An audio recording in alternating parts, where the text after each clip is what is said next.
What's going on, YouTube? My name is Skill37, and today's video we're going to be reviewing for PS4, The Evil Within. But before that, real quick, okay? So first, for the season, we had a kind of hit and miss, and then we had the out of fucking nowhere Shadow of Mordor. So quick little update on Destiny. Granted, the game had a really rocky start. Bungie has been listening to the community and has updated the game several times in terms of balance and boss mechanics and adjusting the way the health works and blah, blah, blah. And it's pretty safe to say that they're going to turn Destiny into a much better experience because, you know, they're actually listening to the community and realizing they made a lot of mistakes with the game's launch. So be on the lookout. So I might return to Destiny. It's, you know, keeping up with the updates. I'm liking what I'm seeing. Okay, then we had Shadow of Mordor come out recently, and that game caught everyone off guard. No one thought that Lord of the Rings game would present such an experience. Okay, that game was Game of the Year material, definitely a Game of the Year contender, already in my top 5. So here I got another game that, in my opinion, deserves to be a contender for Game of the Year. And I guarantee you're going to be like, what am I thinking? Am I crazy? The Evil Within.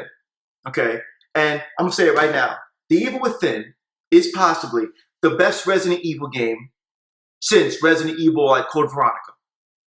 I said it. Okay, so this game is by Tango Gameworks, and the director, the originator of Resident Evil, okay, directed this game.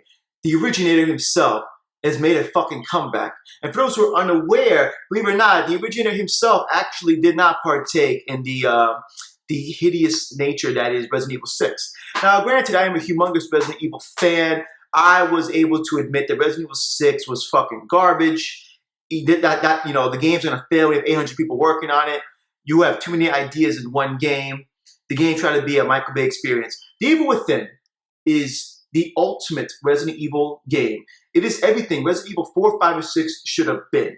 Okay, so let's do a little history. Remember when Resident Evil 4 came out, the world loved it and the world hated it? The world loved it because it was a fresh start on the franchise. They introduced the over-the-shoulder view. They brought back Leon Kennedy, and the zombies were now infected, and they were actually smart. They would come at you in hordes. They introduced a new melee system, and that evolved into Resident Evil 5, which was a co-op experience, which became very popular. And Resident Evil 5 was good. I actually enjoyed it, but I started to miss the zombies. Then Resident Evil 6 came out and tried to blend Resident Evil 4, 5, and the original zombies from Resident Evil 1, 2, 3, and Code Veronica. Resident Evil 6 wasn't a horrible game, but it was a bad blend of too many mechanics. The game was just try hard. So then The Evil Within comes out, and it's not really, unless you actually kept up with the game, you didn't know that the originator of Resident Evil was behind this game. You didn't know that this is his masterpiece. You didn't know that this is his apology to the world, saying, I'm back, and I'm going to show you that I still run this bitch. This is his statement. The Evil Within is a fucking statement. This is the originator himself saying, I am still the king, okay? Resident Evil is still the shit. And I'm going to prove it to you with The Evil Within. When you play this game, there is nothing upon nothing of complete Easter eggs and references to Resident Evil. If you have played all the Resident Evil games and you play The Evil Within, you're going to say to yourself, what? Like, holy shit. This was in this game. This was in that game. This is a perfect blend of what Resident Evil 1, 2, 3, Code Veronica, and then Resident Evil 4, 5, and 6. It blends everything that makes Resident Evil and puts it in this brand new survival horror experience that is not short, by the way. My experience with the game was so positive. The only thing I can talk about negative is some technical issues. The game itself is beautiful. It's beautiful. This is survival horror. This is modern day survival horror. And I'm going to admit, it wasn't the scariest fucking game I ever played. Maybe it's because I'm older, I'm 26, or maybe it's because the director actually did state, and I'm going to put the quote in the description below, he believed that a true survival horror game for modern day players wouldn't work the way it worked for Resident Evil 1, 2, and 3. You can't introduce a game nowadays where the player can't control the camera. You can't introduce a survival horror game where the player feels like he's restricted in what he can do with his character. So they have to work really hard to create a over-the-top third-person experience, because Resident Evil 1, 2, and 3 and Code Veronica were technically third-person shooter games, while still maintaining what made Resident Evil 1, 2, and 3, Resident Evil 1, 2, and 3, those old games. And The Evil Within really hits the nail. It's the perfect blend. I really felt like I was playing Resident Evil 1, 2, and 3. I really felt like I was playing an old school horror game. Okay? I'm gonna get to all of what makes this game so fucking legit. And yes, I'm really, it's cold as shit today. It's like 36 degrees outside, bear with me. Yeah, running those and everything already. Ugh. You play as Sebastian Castellanos. Okay, when the game starts off, okay, you're with your team, Kidman and Joseph, and you get this call. Okay, and then you go to this mental hospital because shit's going down. You get there, and shit's going down. There's dead bodies everywhere. Your main character's with his one-liners, what is going on? Like typical Japanese, bad, horribly translated fucking English. What's going on? What is this? He goes and sees to a camera. He sees a bunch of cops getting fucking murked, annihilated, destroyed. And then he turns around, and this is fucking Cape dude, this Cape Crusader, a.k.a. the main enemy, a.k.a. Rubik, puts his hands on you. Then you wake up, and you're in this fucked up world survival horror. Okay? And then this, your main character, Sebastian's on some, where am I? What is going on? And you progress through the game. The game is crazy as shit.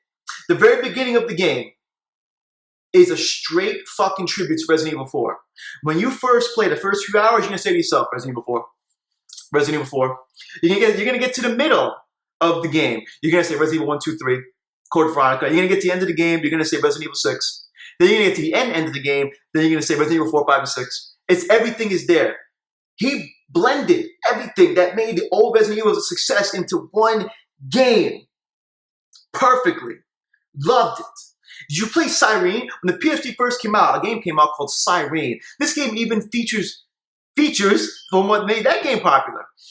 Nothing in this game is overdone. Nothing is done half-assed. Everything that is introduced into this game in terms of a mechanic or how you play is done precisely. There are slight RPG mechanics that were introduced in Resident Evil 4, 5, and 6. An upgrade system. You get money, you upgrade your character in terms of increasing critical hit rate, accuracy, weapon space, and blah, blah, blah. Self-explanatory. There's a minor upgrade system, and it's fun, and it's great.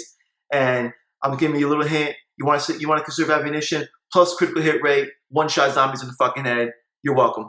So, you're playing through this game. The game is split in between 15 chapters. Every chapter has a mechanic or an experience. Every single chapter has its own thing. Every chapter is literally its own thing, okay?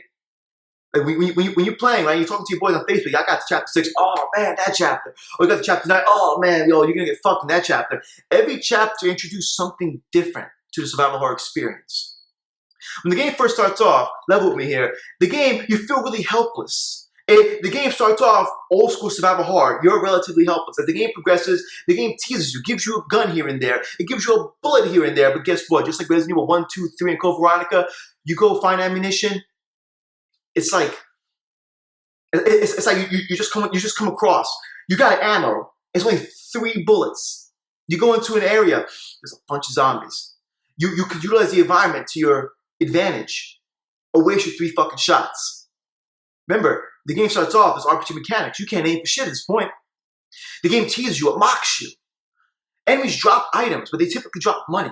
And similar to Resident Evil 4, 5, and 6, when they drop ammo, it isn't a whole magazine. It isn't 20 shotgun shells. You'll be lucky if you get 2 bullets. Your shotgun can initially hold 2 rounds. If your shotgun ever has 2 rounds in it, you're hoarding. This game mocks the player. It wants you to know that in this game, we're not helping you. We're not holding your hand. You must make the right decision. We put traps, we put mechanics all over the world for you to utilize, and you will utilize them. We're not going to give you 20 fucking pistol rounds so you can go shoot a guy in the fucking face and do some kind of super Leon Kennedy kick. No, you're not going to do that. We're going to limit the way you can actually one-hit KO enemies. This game has matches, and you're limited to the amount of matches you can have. And unlike Resident Evil 4, 5, and 6, where you can, you stun an enemy, you get to do a fucking German suplex to them. If you can actually miraculously knock down an enemy, you can use a match and burn their body, and they won't get back up.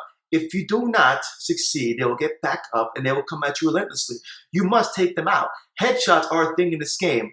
I love when you shoot an enemy in the head, half their face fucking comes off, and they'll get right back the fuck up. This game nails it with a mixture of basic enemies to hardcore enemies to the introduction of enemies with weaponry. But they all follow the rules of zombies. Headshots. And you must burn them all, or they'll get back on their fucking feet, or they won't get back on their fucking feet if you actually waste your precious shotgun or arrow ammo.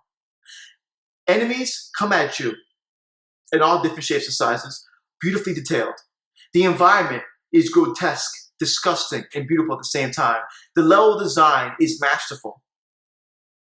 It is masterful. This game is 15 chapters, and every chapter feels like a different experience. This game was not short. It took me over 13 hours to beat. I died over 50 fucking times. If you follow me on Facebook, I posted a screenshot of what the game told me when I beat the game.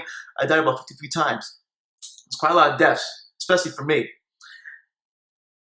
When you play this game, you will experience, like I said, everything that made the original Resident Evil. But then you also experience what made modern Resident Evil. You can defend yourself with weaponry, but it's not recommended. Well, ammo's not thrown in your face. You have traps. You have a means. The atmosphere, the sound effects, the way enemies sound. Everything is there. The survival horror experience is there. There's nothing more creepy when you hear shadows. When you hear the enemy around the corner, you see their shadow, and you walk towards it. And there's like 5 enemies waiting for you, chilling. Your pistol has 6 rounds. Your shotgun has 1 round. Tension starts kicking in. The sound effects are there. All of a sudden, you trip over a wire. An alarm goes off. Now they're all coming at you. You don't stand a fucking chance. That right there, that's extreme tension building. I loved every second of it. I was on the edge. This is me playing the entire game. It's not often the game has me sitting down like this. Like I'm literally just sitting there. When I'm leaning forward, it's like, yo, I'm really into this. I'm just like, fuck. Like anytime I made a mistake, it was my fault. Now there are some negatives to this game. Technical issues with this game. But just know, the story's there. The story's badass. Okay? You play Sebastian, and you're in this fucked up world, okay? You're basically in the mind of a psychopath named Ruvik. You try to figure out what is going on, and the whole point of the game is to, in a sense, experience this insane world of survival horror. Why you're in this world, nothing is truly explained to the very end. And even then, there's some things left out. Just know that you are in a really fucked up situation. You really are. As far as characters are concerned, Sebastian, Joseph, Ruvik, scientist, whatever the fuck his name is, Kid, they're all good characters. They're all likable characters. I actually really enjoy playing Sebastian. I like his character model. I like the way he looks. I like the way he sounds. The only issue I have with the characters in this game is either it's bad translation or the actors just don't have any heart and soul. You ever play the House of the Dead games, right? You ever play the House of the Dead games? And as soon as the game starts, they're like, Rick, let's go.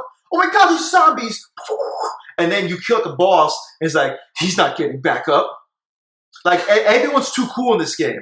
No one is like freaked out by nothing. They're going through hell on earth.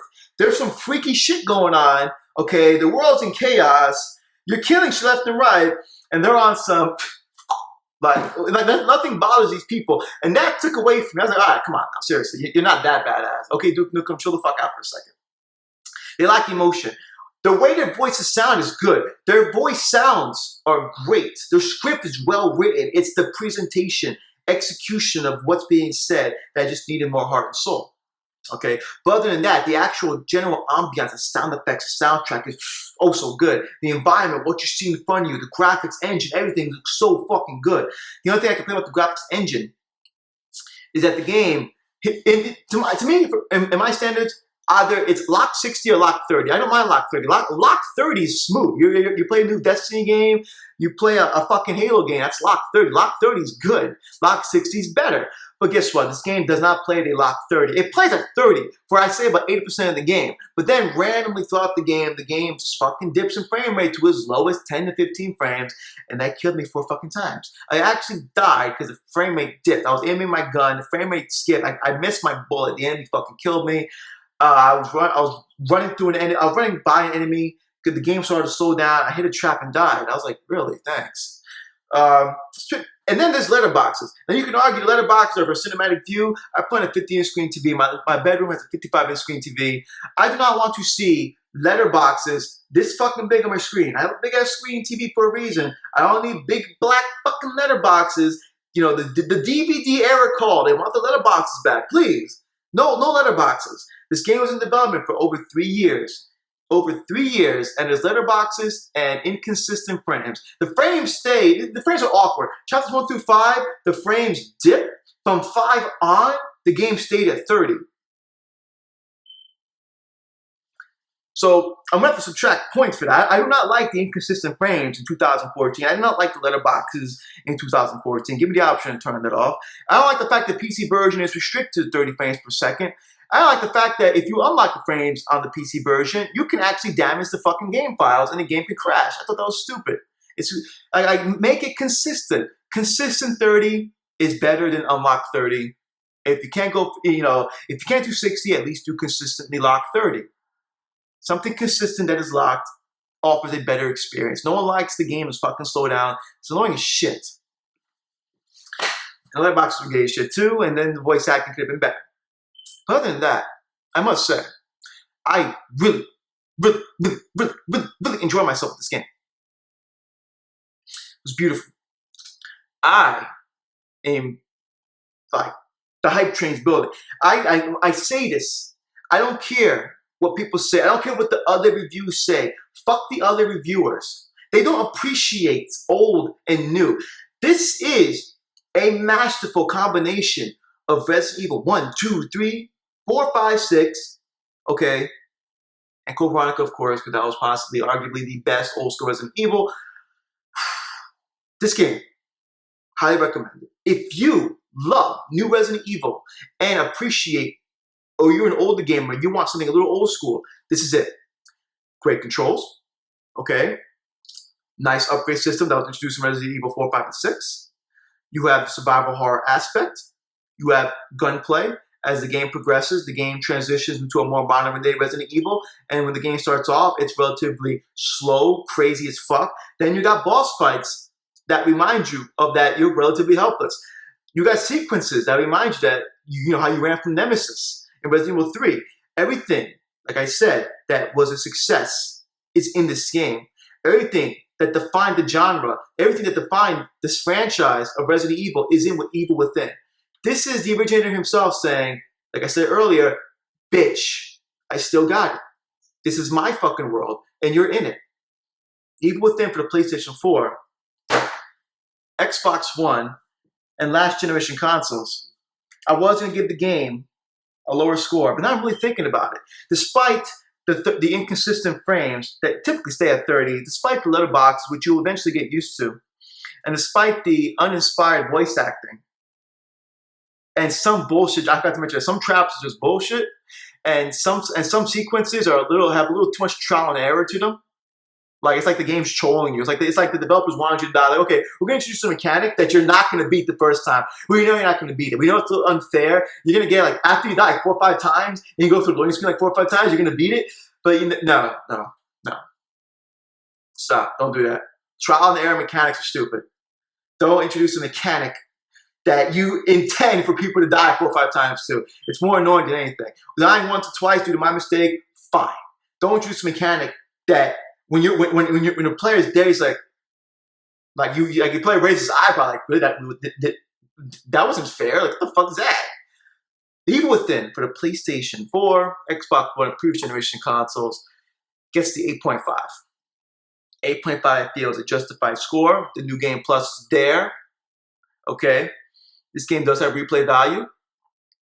With the RPG mechanic, when you beat the game throws lots of weaponry in your face, so you can go through the game a second time. The first time you play the game will take you about over 10 to 13 hours. Your second playthrough should take you no less than 6 to 7 hours due to the fact that your character's beefy as shit, and now you got a bunch of weapons you didn't have the first time, like a rocket launcher and a machine gun, and a submachine gun, and other weapons that would have really helped me the first time around, but no, the game trolls you. 8.5 out of 10. Thank you for watching my review. Catch you guys next video. You guys already know I'm on the hype. I'm all about the hype for the next Dragon Age game. Can't wait for that fucking game to come out. Catch you guys next video. Like I said, deuces.